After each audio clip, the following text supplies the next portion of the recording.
Give him your right hand, Nelly. Give him your right hand. Give him your right hand.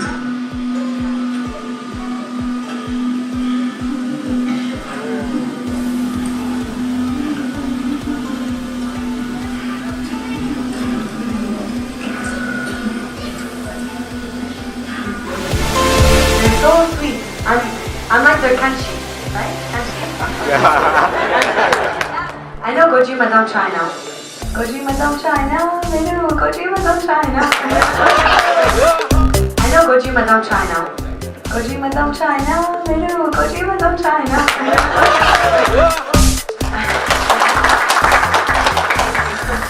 So I worked really hard that year. It was really nice to meet people along the way. I even went to Nepal and did some training for 1 month from December till January 2018. And it was just amazing to see Nepal.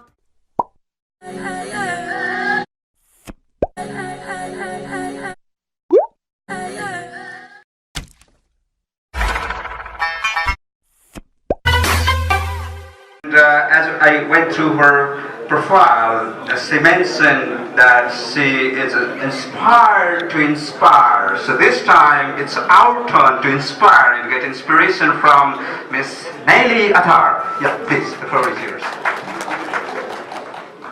Are we going to be presenting videos first? Okay.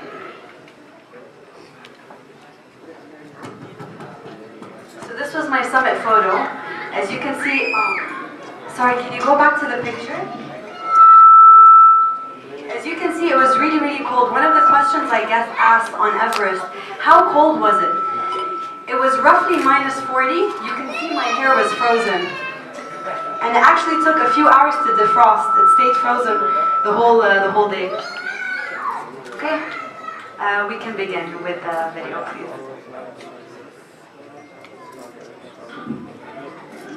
So we spent a lot of time crossing crevasses like this.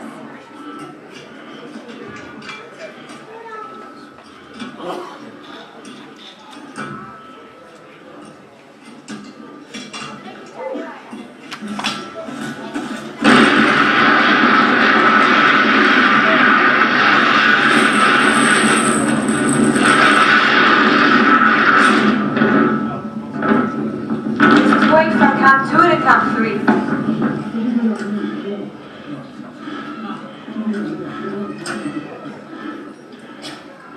That's now watch, remember again, right in the middle of those crampons for you. There, each one. And again. So what we're doing here is we're crossing a crevasse, which is a crack in the snow. So to get from one side to the other, this is what we have to go through. One drop could be very dangerous, as you can see.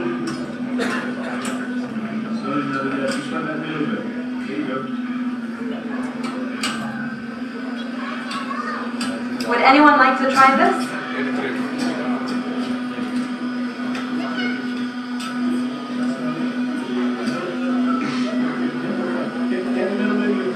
Give him your right hand, Nelly. Give him your right hand. Give him your right hand.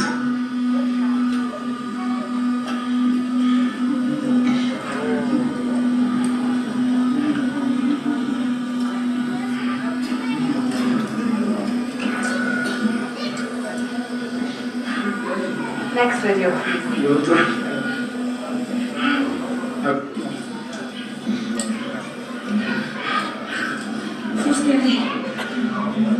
This is the summit, 8,848 meters above sea level. The highest point on Earth.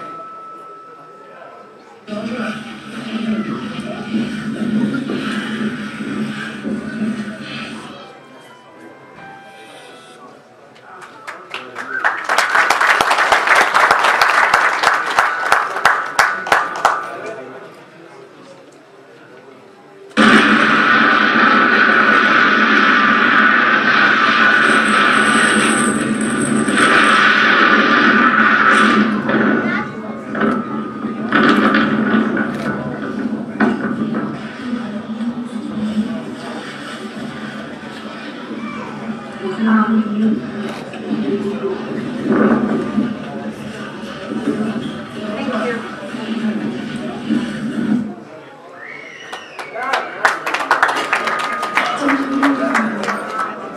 That's okay. Yeah, it's fine. It's okay. So, in a brief, climbing Everest was one of the best experiences of my life. Like Saud was saying, it's very hard to be able to summarize everything in a few minutes. It's a very long journey that took a lot of years in training.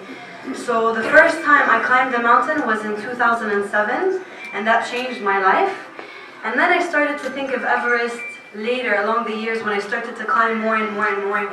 And in 2016 is when the dream of Everest really became a dream. And then in 2018, my friend and I decided, you know what? Next year we're going to go climb Everest. So we set the date, we put a deadline, and then we started to work backwards from there.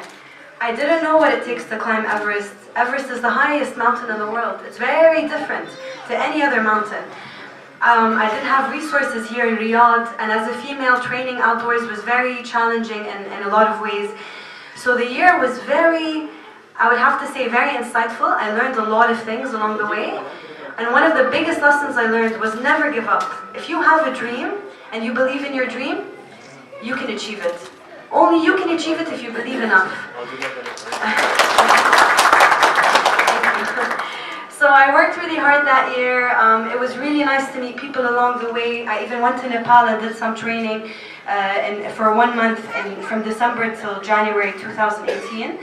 And it was just amazing to see Nepal, to be familiarized with their culture. The people are extremely hospitable. We ate so much dal bahat. And the experiences I'll never forget. They've shaped me to the person I am today. And we spent 2 months on Everest, 57 days to be exact. A lot of time on altitude. So imagine, barely showering, barely having comfortable sleep, barely having warmth. The one thing I missed on Everest was warmth. I always felt cold. But anyways, it's an experience of a lifetime, and yeah, I met Saud there. And we actually crossed paths on the summit. When I was going up on the summit, I saw Saud, and he was very cold, and I was very cold as well. And yeah, it was a great experience. If you guys have any questions about the climb, please let me know. I'll be here for another while. If you have any questions as well online, I'm on Instagram. You can find me online by email. I'm happy to help if anyone wants to climb. And I just have to say, this wouldn't have been possible without the Sherpas. The Sherpas are the people of the mountain. They live on the mountain. We're just visitors. And if it wasn't for their help and their guidance and their support, none of us can do it. So I really thank the Sherpas and the Nepalese community for welcoming all the foreigners that climb on Everest. And I really thank them for taking care of us and really putting our lives before their own lives. It's very rare to find people like this. Okay, any questions? I just want to ask some question. Yes, sure. Who took you to be in this location? Nepal. Who took me? Who took you? Who encouraged me? Mountains. I think when I started to climb, I started to think, what's higher, what's bigger, what's scarier? And then Everest came to mind. And one of the first things, when I asked people about Mount Everest, I kept hearing the Nepalese people are extremely kind and hospitable. And they're going to be so supportive. You don't find this everywhere. I've climbed many mountains. I never found people like the Nepalese people. Really. How many months in the mountain? On Everest, 57 days. 57. On the mountain itself. What's the most difficult? The most difficult, I would say, the summit day was not as physically challenging as I thought it would be, but it was very emotionally challenging. We saw a lot of dead bodies on the way. So to see a dead body and walk over it was the hardest thing that I had to do. And it made me think of everything, my family, my existence, why am I doing this, shall I turn back? So I really had to dig deep. I had to dig so deep to continue. How much it cost? Roughly $100,000. I mean, it depends on the company, but on Everest, you don't want to go cheap. You want to make sure that you have enough oxygen supplies, enough supplies of everything. Insurance, of course, it's your life on the line. So, yeah. You had another question? Yeah. Thank you very much, ma'am. You introduced so frankly, so goodly for Nepal, and I'm a Nepali, that's why I'm really thankful from my heart, and thank you very much for introducing with such a very good way to Nepal and Nepalese. My question is, you born in Saudi Arabia, you went in Nepal, you only climbed the Mount Everest, or you visited some of the other places of Nepal, and how do you feel? How was your experience? So I climbed Mount Everest, and I climbed Island Peak and Lubushe, another 2 mountains in Nepal. And I visited a bit of Kathmandu. We went to Tamil Market. It was really nice, and everyone is so hospitable. It's really hard to describe, but when you walk through the streets of Kathmandu, although the life is so basic and simple, everyone seems to be so satisfied and content. It's a really nice vibe, and it's a very nice energy that you get from people there. So yeah, I did a bit of like tourism in Kathmandu, and yeah, I spent a lot of time in the Himalayas. And how do you find Nepali? Sorry? How do you find Nepalis? I find Nepalians amazing. They're so sweet. I'm like their kanchi, right? Kanchi? Yeah, no, Nepal is like my second home now, and I really miss it. I miss it so much. Can you speak some of the words in Nepali? I know Goji Madam China. Goji Madam China, Melu, Goji Madam China. It's a Nepalese song, and I know Kanchi only. Kanchi, which is sister. And Namaste. Namaste. Thank you very much. Thank you. Any other questions? Great. Thank you. Did you suffer any snow bite? Yes, I did. On the way. I got. Secondly, that was there any injury or death of any of your companions? I got frostbite on my face, actually. So I got a frostbite here, actually, this area, and it stayed for like 3 months, but now it's gone, thank God. And yes, we have a mutual companion, Saud and I. He was a guide. His name is Durba. Unfortunately, he died on Everest. He slipped and he died. It was very, very sad, yeah.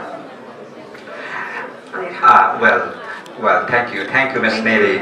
Thank you so much for sharing your wonderful experience with us. I hope most of us are inspired now.